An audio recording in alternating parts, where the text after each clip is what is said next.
আসসালামু আলাইকুম বন্ধুরা। দেখুন আজকে আপনাদের দেখাবো আমার ছেলের একটা পুকুর আছে, শখের পুকুর। সেই পুকুরটা এখানে কিছু এই আমি আর আমার ছেলে এখানে দেখি মাছ দেখি। হ্যাঁ, এটা হলো তেলাপিয়া মাছ। ওই দেখো খাবার খাচ্ছে। একটু আগে আমরা মাটি দিয়েছি, মাটির পাশে তারা আসতেছে, খাবার খাচ্ছে, খুঁজতেছে দেখো। আর এখানে তাদের জন্য চিকেন ডিনার দিয়েছি, অর্থাৎ একটা তেলাপোকা দিয়েছি। এটা এই শিং মাছগুলো খাবে আর কই মাছেও খায়। তেলাপিয়ার খায় কিনা আমি ঠিক জানি না। এই যে দেখো এই মাটি দিয়েছি একটু আগে, মাটিও খাচ্ছে। আসলে এইটা মূলত বন্ধুরা, এটা পুকুরটা বলতে আমার ছেলের জন্য, এটা ওর টাইম পাস করার জন্য। ও এখানে যখন ভালো লাগে না বা একা থাকে তখন এখানে এসে মাছগুলো। আর মজার ব্যাপার হলো এই যে তেলাপিয়াগুলো আপনাদের একটু দেখাই। এগুলো ধরেছিলাম, এগুলো হলো বৃষ্টির পানিতে এসে জমছিল একদম একটু একটু ছোট ছোট। তো আমি আর কি, ছেলে ভাত খাচ্ছিল না, ওরা ভাত খাওয়াবার জন্য ঝাঁপিতে করে আর কি খাবার ভাত খাওয়াচ্ছিলাম আর ধরতেছিলাম। এতটুকু মাছগুলো ধরছিলাম, এই এতটুকু। সেইগুলো এখন কত বড় হয়ে গেছে। এই ভালোই, এটা কতদিন হয়তো বা সর্বোচ্চ 1 মাস হয়েছে। তার মধ্যে আর কি এই বদ্ধ জায়গায় যাওয়া হয়েছে, এটা খারাপ না। শখের বশত রাখা, বাট এখন দেখতেছি এটা বাণিজ্যিক ভাবেও খারাপ হবে না। এই আমি মূলত ছেলে খাবার খাচ্ছিল না, ওরা খাবার খাওয়ানোর জন্য ট্রাই করছিলাম। এই 3টা কই মাছের বাচ্চাও ধরছিলাম, তার ভিতর থেকে একটা মারা গেছিল আর কি ইনজুরির কারণে। আর বাকি 2টা, এই যে আমরা কই মাছগুলো একটু ধরার টাপ খুঁজেই পাওয়া যায় না। কই মাছগুলো অনেক বড় হয়েছে। সবচেয়ে আশার হলো আমার কাছে এইটা যে দেশি মাছ কই মাছ। এদিকে ধরো, দেখো লাভ দিয়েছে। দেশি মাছ কই মাছ সেটা অনেক বড় হয়। এই যে কই মাছ ধরেছি, এখানে 2টো মাছ, একটা কহিনা মাছ এবং একটা কই মাছ। পানি ছেড়ে দেই, তাহলে কই মাছটা দেখতে পারবো আমরা।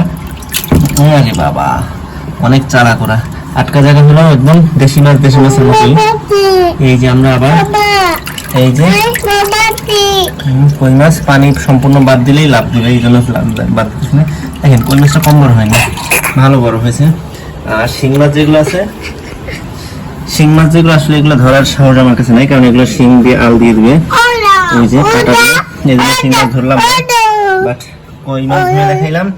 আর একটা বাবা এইদিকে দেখো তুমি, এর মধ্যে বড় তেলাপিয়া কোনটা দেখো তো বাবা, বড় তেলাপিয়া কই? হ্যাঁ ওই একটা, এই একটা দেখি আমরা এইটা একটু ধরার চেষ্টা করি।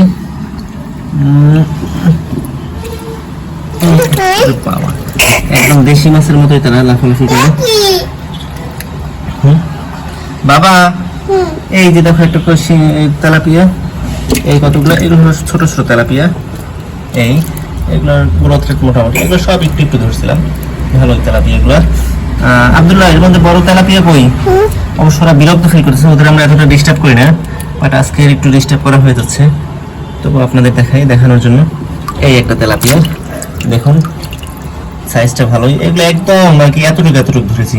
সেই মাছগুলো এমন যত্ন না কিছু না, তার ভিতরে ভালোই বড় হয়ে গেছে। এগুলো আসলে আশার আলো জাগাচ্ছে। অবশ্য আমরা এখানে বিজনেস পারপাসই করবো না, ছেলের বিনোদনের জন্য। এই রকম মাটি খাচ্ছে, এখানে আমরা যা দিয়েছি ডিমের গুঁড়া, ডিমের গুঁড়া বলতে ডিমের খোসার গুঁড়া, আর হলো ওই আমরা যা খাইটাই হালকা ভাতটা, আর এই কলমি ডাল দিয়েছি। যেহেতু এখানে রোদ পড়ে না, এই জন্য কলমি ডালের পাতাগুলো সব ঝরে গেছে। তবে গাছটা যেতে আছে, এই দেখুন শিকড় টিকড়, এগুলোর ভিতরেই থাকে। শ্যাওলা টেওলা হয়, সেগুলো খায়। এদিকে দেখুন এই যে শ্যাওলা হয় অনেক, শ্যাওলাগুলো আমরা পরিষ্কার করে দিই, শ্যাওলা অনেক বেশিও হয়। এই আর এই তো আমি একটু চিকেন ডিনার দিয়েছি একটা, অর্থাৎ একটু যদি ওরা খায়, আমিষের চাহিদা পূরণের জন্য, জাস্ট ফান এর জন্য এগুলো। এই ওই যে কই মাছটা উঠছিল। ও এখানে কিন্তু কয়েকটা ছোট লিটেল, আমাদের বরিশালে হয়েছে যাকে বলে করিনা মাছও আছে কিন্তু। দেখেন ওরা আছে সবচেয়ে স্বাচ্ছন্দ্য, ওদের স্বাস্থ্যটা দেখেন, খেয়ে এক একটা কি মোটা হয়েছে। এই দেখেন, দেখা যাচ্ছে এই পেটটা দেখো, পেটের মধ্যে ডিম মনে হয়ে গেল আর কি, এত খাবার খেয়েছে। আব্দুল্লাহ ধরছে, আব্দুল্লাহ অবশ্য মাছ ধরতে ভয় পায়, তো এই মাছটা ছোট দেখে ও স্বাচ্ছন্দ্য বোধ করছে ধরার জন্য। বাবা এটা তোমার মাছ, মারো এদিকে মারো। মাছটা দেখো, এই যে মাছটার পেট ভরা কিছু একটা আছে, ডিম নাকি তা আমি জানি না, কিন্তু কিছু একটা আছে। এই দেখো পেট, দেখছো পেটটা কি অবস্থা, একদম টইটুম্বুর পেট। এখানে কহিনা মাছও আছে 5-7টা আমাদের বলছিলেন। এইটা ধরো, এই বাবা এইটা ধরতে বলছে। এই যে এটার পেটেও আছে হালকা পাতলা, এটা মানে পুরুষ, এই জন্য এটার পেটে বেশি একটা না। কিন্তু এর আগে যেটা ধরছিলাম সেটা মেয়ে। বাবা এটার পেটটা অনেক বড়, এটার পেটটা অনেক বড়। এই দেখো, বাহ ভালো। এই কঠিন মাছগুলো উপরে থাকে।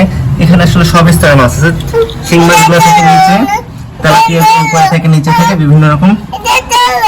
অবশ্য অনেক আগের একটা হিস্টরি বলি, আমরা একবার এখানে ওই বাজার থেকে একদম জেতা তেলাপিয়া এনে ছাড়ছিলাম, বাট সে তেলাপিয়াগুলো একদম 2 ঘন্টার মধ্যে সব মরে একদম ভেসে উঠছিল। তো এই কারণে বুঝছিলাম যে মনে হয় তেলাপিয়া বা অন্য কোনো মাছ পালানো যাবে না। কিন্তু এবারে বৃষ্টির পানি হয়ে বললাম ছোট ছোট পোনাগুলো ছাড়ছি, এইগুলো দেখলাম অনেক ভালোই, এবং এগুলো তো সবই বেঁচে আছে। এখান থেকে আবার আসার আলো। তো আজকের হলো আমাদের এই ছোট অ্যাকোরিয়াম বা শখের জিনিস যেটাই বলেন আমার ছেলের জন্য। তো এরপরে আবার দেখাবো অন্য কোনো সময় অন্য কোনো কিছুতে। আজকে এই পর্যন্তই। আপনাদের যদি এরকম কোনো থাকে বা কারো কোনো সাজেশন থাকলে কমেন্ট করে জানাবেন যে আরো বেটার কিভাবে কি করা যায়। আর আজকের এই পর্যন্তই। সকলে ভালো থাকবেন, দোয়া করবেন। আসসালামু আলাইকুম।